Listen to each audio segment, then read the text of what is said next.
All right, so by now, I believe Nigerians must have seen the news of the Miyetti Allah chairman, Benue State chapter, that was ambushed and killed at Okudu, a village under Otubo local government area. The name of the Miyetti Allah chairman that was killed is Aldo Ruski Muhammad. Now, when this whole thing happened, I was the first person the Fulanis reached out to because I have a relationship with some of them, especially around that area.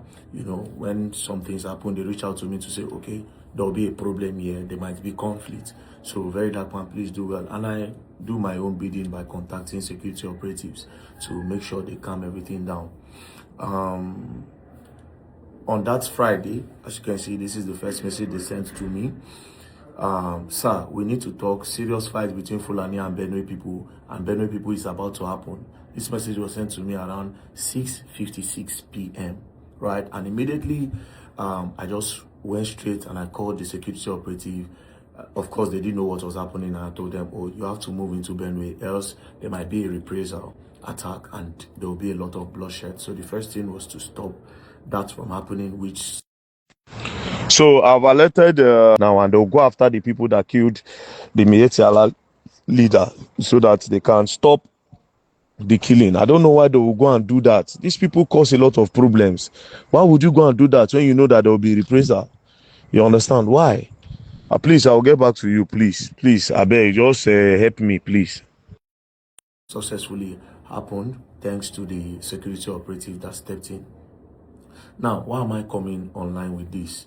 Because things like this, it needs to be put out there so that the people, the leaders in Benue will know how to talk to their boys and to control the problems that might possibly happen and the future problems. You know, things like this, you could just see and now say they just come, they just on alive 200 people, 300 people.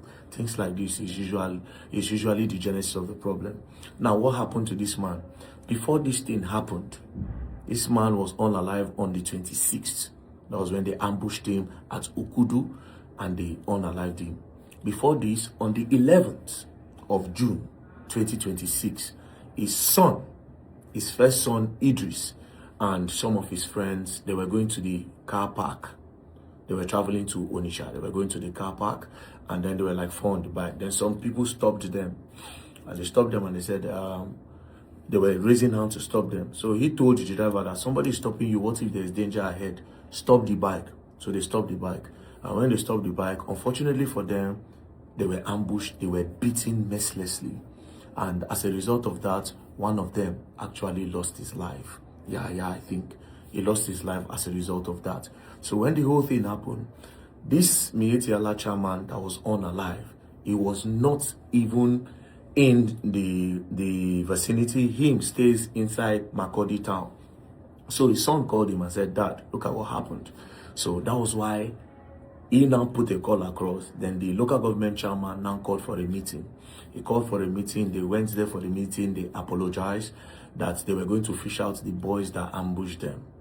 At the end of the day, they said they were going to take care of the Fulanis that were beaten up, that they would go and take care of their hospital bills and everything. And the one that died, they apologized that they were going to mount an investigation on the matter. At the end of the day, they paid 1.2 million naira for everything. The community paid the Fulanis the amount and they left. Then on this 26th, according to what they told me, that the DPO called and said there is a meeting, that this chairman should come for a meeting. And as the chairman came for the meeting, the DPO told him that before he came, he said, the local government chairman, the ruler of the land, and some prominent people want to do a meeting with you because of some other, so that we can avert all these problems from occurring again. That when his father went there, he asked the DPO, that DPO, where is the local government chairman? DPO said, local government chairman, no day. He said, what about the other ruler? I said, but why did you now call me? The DPO said that Fulani was entering people's farms to destroy their crop. He said, yes, this is something that you can call me on the phone. I can easily call the Fulani leader there to stop this and bring all those people to book and to make sure they pay for damages. You didn't need to call me all the way to come. He now said, they said, according to them, that the DPO then told them that there's another, that anytime there's a problem in that community and their crops are being scattered, that they want to reach out to that leader in that area, but they are scared to go to where the Fulanis are. Then the chairman told him that there's no problem. I can arrange a meeting with the community and them so that they can easily have a relationship. You know, let them have a relationship and there's no problem. Then the father now went further to tell the DPO that, DPO, that people that their farm was affected, since I'm here, call them out. Let me speak to them. Right? Call them out. I want to talk to them. That the DPO now said, there's no problem. That is just going to give them a week. It's going to give the chairman a week that they will sort it out. But if the cows eating of crop occurs again, that then he cannot call him back so that he can meet the people. Fine. That was how he moved. And as he was going from Ohimini, Abi Onimihi, from there, the DPO on division, sorry, I don't want to mix Ohimini local government. That was where the meeting was at. So around 2 p.m. as he was leaving, next thing they saw a pickup truck, like a Hilux, by the side. His boys went before him. He came with some other Fulanis. They left. So those Fulanis saw that Hilux, but they didn't pay attention to it. It was vigilante, and they left. It was that same spot close to a market that the man was shot. You understand? So it looked like an ambush, and this is what's happened based on the information I gathered. Now, you ask why I'm making this video. You see, a lot of things happen in Benue State that the bad people in Benue are taking advantage of. Because everywhere you go, they are bad and they are good people. The bad people in Benue, they take advantage of it a lot of times. Now, there's a story that one Fulani was arrested one time at the police station for kidnapping. And his father, the Fulani guy's father, went to the police station when they called him that your son was involved in kidnapping. The father got there and he started speaking language with the boy. That how come you are a kidnapper? Why would you do that to our family? You know, and he now told police to make sure justice is served. That the boy now told his father that he's sorry for everything, but it was some Benue boys that contacted him that they will do the kidnap and he will be the one to receive the money. Do you understand? That he did not kidnap. That he was just there to talk on the phone and receive the money to make sure the business goes well. That immediately he made that revelation, the police decided to release the boy to go. Because the police did not want to maybe trace and tag the people that were involved in Benue State. You understand? So a lot of these things that are happening, sometimes you hear that some Benue boys, you know, they go and unalive a lot of cows. Some because they start a communal clash. Sometimes the cows need to go and drink water. You see, these whole problems is there. What am I trying to say? It is really important that the leaders, when I talk about the leaders, the community leaders, the monarchy, the kings, the palace people, everybody that have influence over the youth, it is really important that you have a meeting with these people. A lot of them have been compromised by politicians, left, right, and center, and because of, you know, Fulani headsmen is already there. Everything, they put it on them. Even sometimes, even if nobody then get fault. Because there's that stereotype, you still put it on them. I'm not saying the Fulanis are innocent. I'm only saying that these things need to be looked at critically. Do you understand? They need to be looked at critically. And it has been going on for donkey years. Not be every attack for Benue be Boko Haram and bandits. A lot of them are actually communal clash. A lot of them are farmers and herders clash. Do you understand? A lot of them are farmers and herders clash, which the government are supposed to by now regulated the whole thing. But yeah, politics is happening, you know. But within ourselves that are not politicians, the people are the ones suffering it. So it is really important that the community leaders call the youth together, you know, have a very good meeting, and everybody should know their role in the society to have a better Nigeria. It is really, really important. You understand? As I speak now, I've tried my best. I've spoken to the Fulanis, you know, I've spoken to them. I've told them they believe in me. They trust me very well. We talk a lot about a lot of things, you know.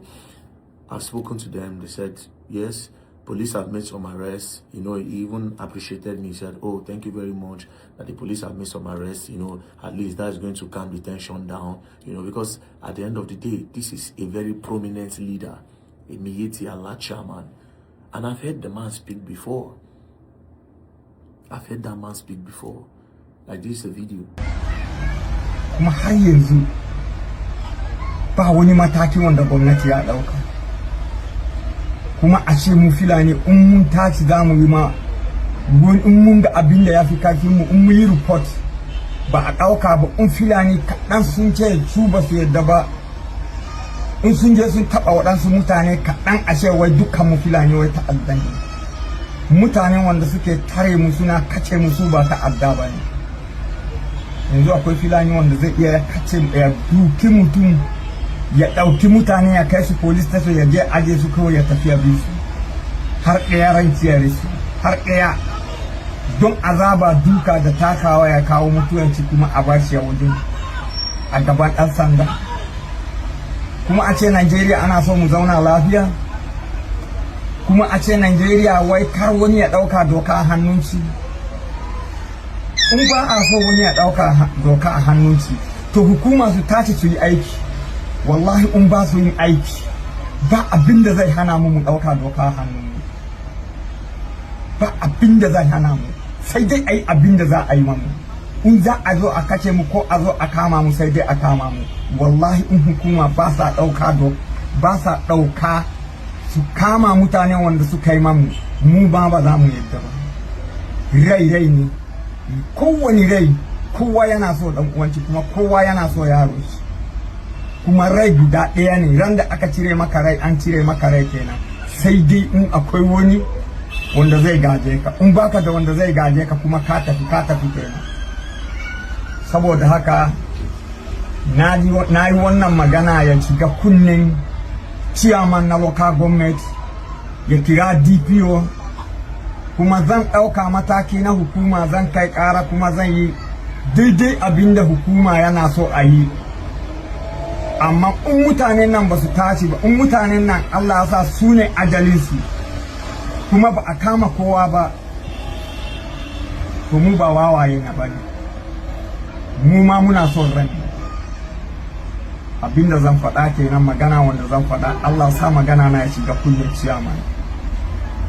Salamu alaikum. This video, it was calling the attention of the government on the insecurity, talking about a lot. You get your Hausa friends to interpret. You understand? So you can say from this video, you see that the man is a peaceful man. I know there's already a stereotype on the Fulanis, but you cannot say they are all the same, because that will be a very bad judge of character. You understand? So please, we really need to contribute. Everybody needs to contribute together for the security of this country. You understand? And to all those youths where we say, una don't they use Fulani name, they do all this kidnapping, banditry, you know, insecurity issues, leveraging on it to make money out of it and all that. Una go learn, and una go learn the hard way with time. You understand? Because they come for a lot of now. And to all the Fulanis as well, where they follow, they do all these things. Time they come. They are coming for everybody. When I mean we, collectively. Not besides I get one kind of big power, collectively. Nigerians are coming towards that direction where we start looking at the problems for what they are and stop stereotyping and generalizing. Thank you very much. Peace.